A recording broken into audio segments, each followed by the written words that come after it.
Assalamualaikum warahmatullahi wabarakatuh dan salam sejahtera untuk kita semua.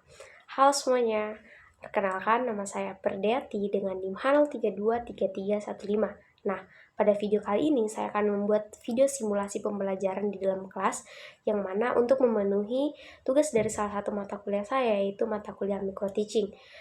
Materi yang akan saya bawakan itu adalah materi tentang proses pengaturan pada tumbuhan. Semoga video ini bisa bermanfaat untuk kita semua.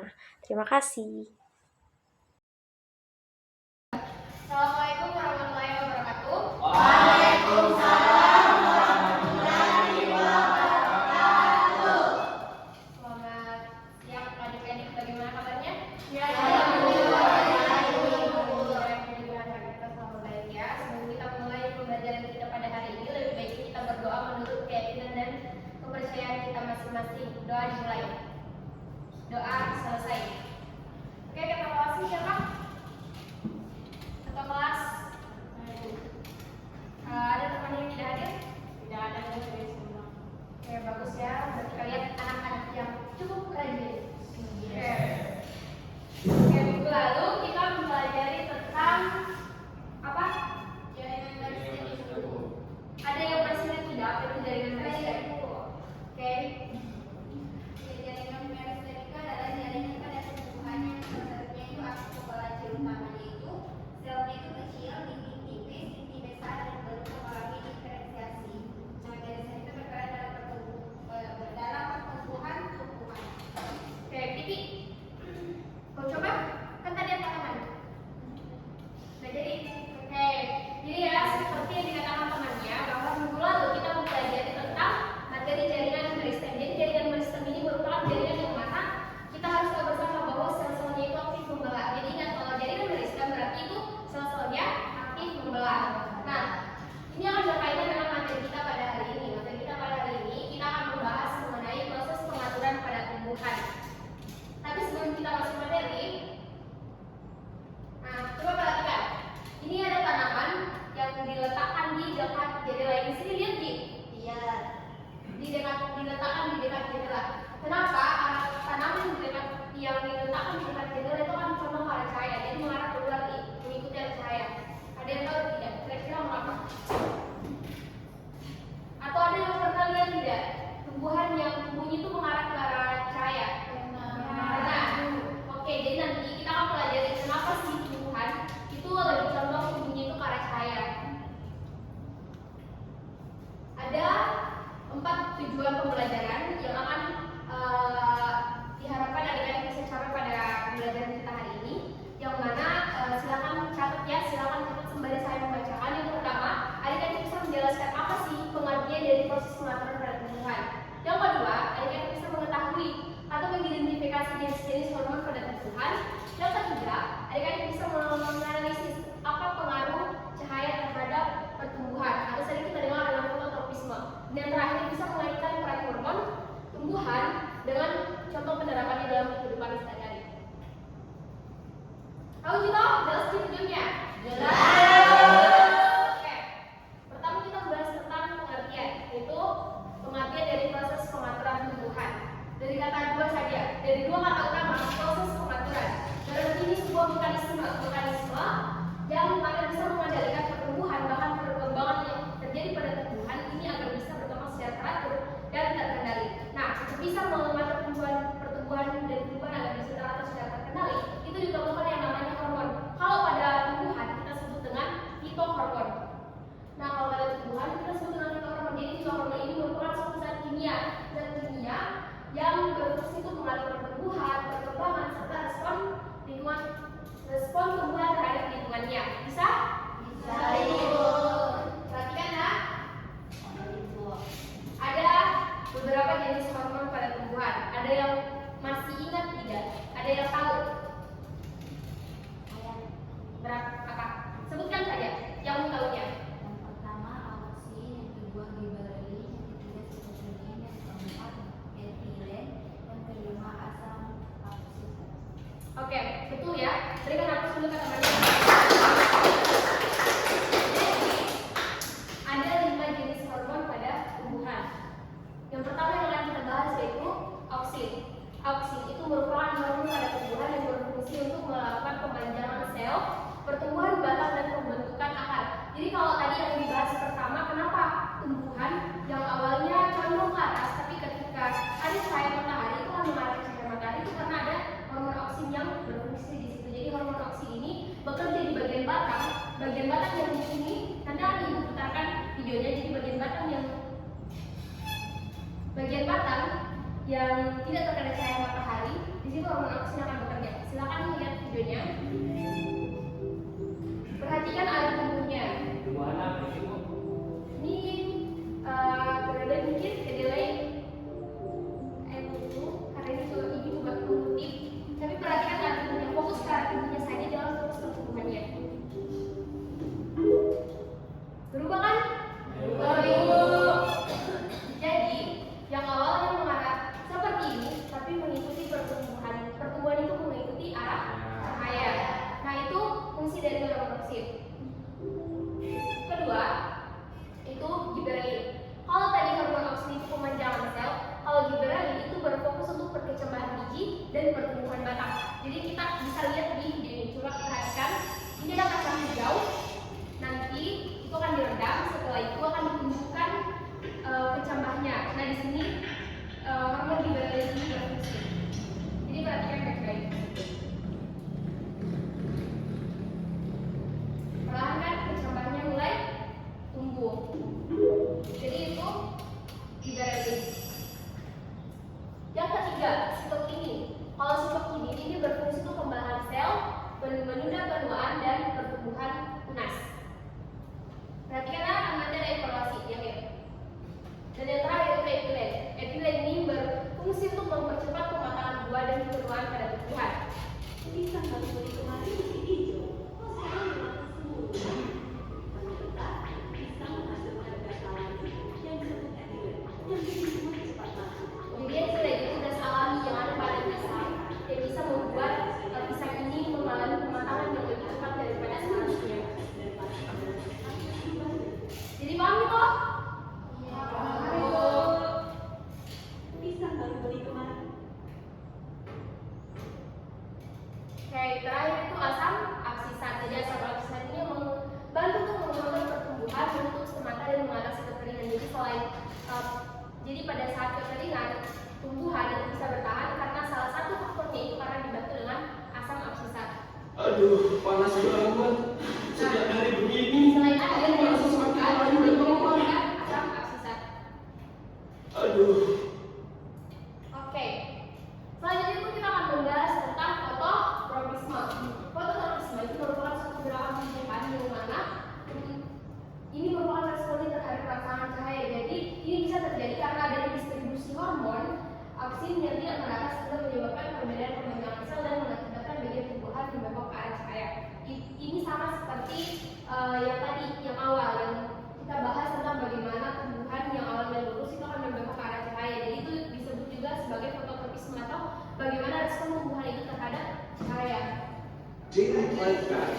Di sini ada cahayanya. Ini Instructions adalah and cahaya protocols cahayanya. select for photosynthesis. Oke. Nah, lama kelamaan ketika cahayanya akan berpindah mengarah ke sini, pertumbuhannya juga berpindah ke arah cahaya. Itu fototropisme. Daily. Nah, paham sih materinya? Oke, karena itu tadi beberapa materi yang Ibu berikan. Sekarang Ibu akan bagi kalian menjadi beberapa kelompok. Ibu akan bagi jadi 3 kelompok. Jadi silakan masing-masing bekerja sama dengan teman kelompoknya. Kelompok pertama ini, kelompok kedua, dan kelompok ketiga. Nah, kelompok pertama, perhatian kelompok pertama akan mengerjakan kegiatan 1, kelompok kedua akan mengerjakan kegiatan 2, dan kelompok ketiga akan mengerjakan kegiatan 3. Kalau bisa balik waktu kursinya supaya kelihatan semua. Bisa apa kursinya supaya ada di sana supaya kelihatan semua. Yes.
dilihat ada tanggapan? Tidak ada. Oke, berikan aplaus untuk kelompok 2. Sekarang kelompok terakhir. Baik, Assalamualaikum warahmatullahi wabarakatuh. Perwakilan dari kelompok 1 ini memaparkan hasil diskusi kami, yaitu pertanyaannya apa yang dimaksud dengan proses pengaturan pada tumbuhan. Proses pengaturan pada tumbuhan adalah mekanisme yang mengendalikan berbagai aktivitas pertumbuhan dan perkembangan tumbuhan. Pengaturan ini dilakukan oleh zat kimia yang disebut hormon tumbuhan atau fitohormon, serta dipengaruhi oleh faktor lingkungan seperti cahaya, air, suhu, dan gravitasi. Oke, berikan aplaus untuk kelompok 1. Tidak juga? Oke, silakan. Baik, sebelumnya Assalamualaikum warahmatullahi wabarakatuh. Perkenalkan, saya perwakilan dari kelompok 3 itu Firman. Pada pertanyaannya itu tanaman yang diletakkan pada jendela biasanya akan tumbuh terus ke arah datangnya cahaya matahari. Pertanyaan, apa yang dimaksud dengan fototropisme? Nah, fototropisme itu adalah gerak pertumbuhan tumbuhan sebagai respon terhadap cahaya, yaitu batang tumbuhan akan tumbuh menuju arah datangnya cahaya. Nah, peristiwa ini terjadi karena adanya distribusi hormon auxin yang tidak merata pada batang tumbuhan. Ketika cahaya datang dari satu arah, hormon auxin itu akan terkumpul pada sisi batang yang tidak merata karena cahaya matahari. Oke, kelompok 1 juga? Ada tanggapan? Oke, berikan aplaus untuk kelompok 3. Jadi dari kalian semua tadi itu sudah sangat tepat bahwa ternyata banyak hal yang bisa kita pahami setelah kita melakukan pembelajaran pada hari ini. Tapi ibu akan lihat nih per individu ya. Jadi silakan siapa angkat tangan, langsung angkat tangan. Siapa yang tahu apa yang dimaksud dengan proses pengaturan pada tumbuhan? Tasya, oke. Proses pengaturan pada tumbuhan adalah mekanisme yang mengendalikan berbagai aktivitas pertumbuhan dan perkembangan tumbuhan. Pengaturan ini dilakukan oleh zat kimia yang disebut hormon tumbuhan atau fitohormon, serta dipengaruhi oleh faktor lingkungan seperti cahaya, air, suhu, dan gravitasi. Oke, berikan aplaus untuk Tasya. Berani menjawab dan dia dapat poin 5 dari saya. Dan sudah tepat jawabannya. Oke, yang kedua, sebutkan 5 hormon tumbuhan beserta salah satu jenisnya. Oke, siap tuh? Baik. Sebutkan 5 jenis hormon dan sebut jelaskan fungsinya. Salah satu saja untuk fungsinya. Auxin, Ya, fungsinya itu merangsang perkembangan sel. oke, Gibberellin, ya, fungsinya merangsang pertumbuhan batang. oke, Sitokinin, fungsinya itu merangsang pembelahan sel. Etilen, berfungsi mempercepat kematangan buah. Asam absisat, berfungsi menghambat pertumbuhan tanaman. oke. Berikan aplaus untuk aku. Nah, ini kita kasih poin 5 untuk atur. Nah, betul ya, jadi ada 5 jenis hormon, ada auxin, gibberellin, etilen, sitokinin, dan asam absisat.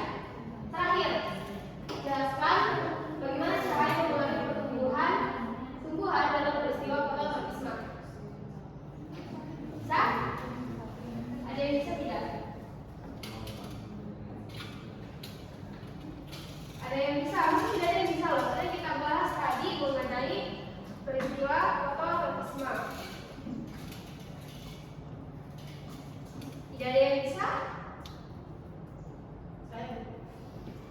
Oke, dengan Jadi Bu, cahaya mempengaruhi pertumbuhan tumbuhan melalui proses yang disebut fototropisme itu, di mana pada waktu tumbuhan cahaya menyebabkan hormon auxin berpindah ke bagian yang tidak terkena cahaya. Akibatnya sisi yang gelap lebih banyak memiliki auxin, kemudian sel-sel pada sisi gelap memanjang lebih cepat, kemudian batang tumbuh membengkok ke arah cahaya. oke, karena tadi kalian sangat tidak. Oke, berikan dong langsung kedua. Adilah banyak poin 10 karena sudah berani. Jadi, ku jelaskan kembali ya mengenai bagaimana saya mempengaruhi proses pertumbuhan tumbuhan dalam proses fototropisme. Jadi, sekali lagi diingat bahwa itu dipengaruhi oleh adanya hormon auxin. Jadi, hormon auxin ini bekerja pada bagian batang yang tidak terkena cahaya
Doa selesai.